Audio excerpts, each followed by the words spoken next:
در آگوست سال 2021 میلادی، گروهی از کاشفان روسی برای رفتن به عمیق‌ترین غار شناخته شده روی زمین، غار وریوفکینا، واقع در کوههای قفقاز، آماده می شدند. اما کمی بعد متوجه یک چیز مرموز شدند. در دهانه غار یک سری طناب در اعماق تاریکی به پایین آویزون بود، اما هیچ نشونه ای از افراد دیگه به چشم نمیخورد. این گروه برای چند ساعت به پایین رفتن از غار ادامه دادن و توجه چندانی به طناب‌های اضافی نداشتند. با این حال بعد از پایین اومدن بیش از 1000 متر زیر سطح زمین به چیزی ناامید کننده در انتهای اون طناب‌ها برخورد کردند. بدنی بیجان که در غار معلق بود. کاوشگران در جستجوی تیم مرد مرده اطراف رو جستجو کردند، اما کسی پیدا نشد.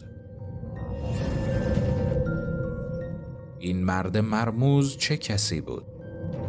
آیا اون تنها بود؟ اون چطور با این پایان وحشتناک روبرو شده بود و چه مدت در اعماق غار معلق مونده بود؟ پیش از اینکه به جزئیات تلخ این داستان بپردازیم، بیایید لحظه ای رو به کشف این مکان وهم‌انگیز اختصاص بدیم. وریوفکینا حدود 15 کیلومتر از ساحل دریای سیاه در جمهوری آبخازیا فاصله داره. با توجه به شرایط منحصر به فرد سنگ آهکی در این منطقه، تعجبی نداره که 4 غار عمیق جهان اینجا پیدا بشن. زمانی که باران اسیدی و آب زیرزمینی داخل سنگ رو حل میکنه، غارها از سنگ آهک تشکیل میشن. اینطور تصور میشه که وریوفکینا برای اولین بار در سال 1968 کشف شد و عمقی معادل 115 متر داره. با این حال نیم قرن کاوش، تیمی از کاوشگران روسی رو به کشف و ثبت رکورد غار در عمق 2.2 کیلومتری سوق داد. پایین رفتن از دهانه غار تقریباً 4 روز طول میکشه. غارشناسان با تجربه توی این عمق بیش از 6 کیلومتر اتاقهای طولانی، تونل‌های باریک و گذرگاه‌های زیر آب خیره کننده‌ای رو طی می‌کنن که میتونه در یک چشم به هم زدن به کابوس تبدیل بشه. بهترین نمونه از خشم بالقوه این غار همین چند سال پیش بود، زمانی که همون کاشفانی که عمق رکورد غار رو کشف کردن در حین غواصی زنده بلعیده شدن. مارس 2018 اولین باری بود که تیم به رهبری پاول دمیدوو، غارشناس روسی، تونست عمق 2212 متری غار رو تایید کنه. چند ماه بعد تیم تصمیم گرفت برای ادامه کاوش به این غار برگرده.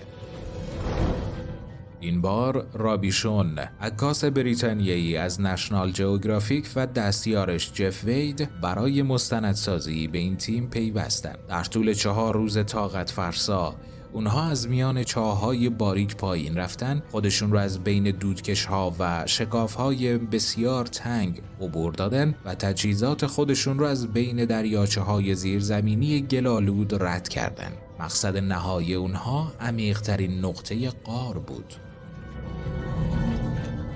پس از گذراندن 3 روز در کمپ در پایین ترین عمق غار، صدایی کرکننده شنیدن که کل محیط رو تکون داد. تیم دمیدوو که غارنوردان با تجربه‌ای بودن، فوراً اون رو تشخیص دادن. این یک نشونه از وقوع سیل بود. این پدیده‌های مرگبار زمانی رخ میدن که آب باران به شکاف‌های غار نفوذ میکنه و دریاچه‌های زیرزمینی زیبایی رو تشکیل میده.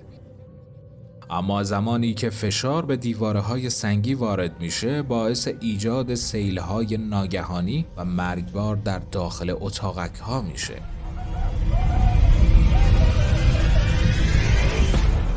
اونها باید فوراً فرار میکردن.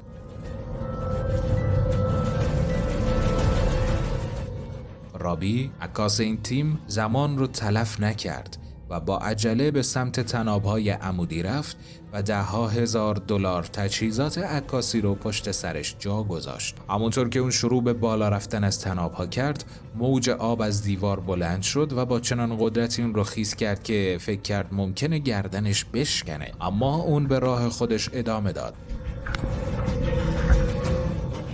اینچ به اینچ و با عزم دیوانه‌وار از تناب بالا رفت. پس از چندین دقیقه مبارزه دردناک، صدای دستیار خودش جف وید رو شنید. رابی و جف وید در امان بودن و به سختی از چیزی که مرگ حتمی به نظر می رسید فرار کردند. با این حال تیم روسی ناپدید شده بود و اونها از این وضعیت بد می ترسیدن. خوشبختانه کل تیم چند دقیقه بعد پیدا شد. اونها توقف کرده بودند تا بعضی از وسایل و نمونه های خودشون رو از کمپ بردارن و همین فرار اونها رو چالش برانگیزتر کرده بود. بدون تخصص تیمی عملاً این کارشون غیر ممکن بود. وقتی که اونها به بیرون رفتن، مسیری که شون از اون استفاده کرده بود در زیر آب غوطه‌ور شد. اونها مجبور بودن خلاف جریان آب شنا کنن، در یک آبشار و از میان شکاف‌های باریک عبور کنن. اعضای این تیم روسی علیرغم احتمالات بسیار کم جون سالم به در بردن که کاملا مدیون دانش گسترده‌ای بود که اونها از این غار خاص داشتن. اون مرد مرموزی که اول ویدیو در موردش حرف زدیم رو یادتون هست؟ در حالی که ناامیدانه در تلاش برای فرار هستین به وسیله یک سیل ناگهانی به دام افتادین. خب این امکان وجود داره، اما کارشناسان توضیح دیگه‌ای دارن.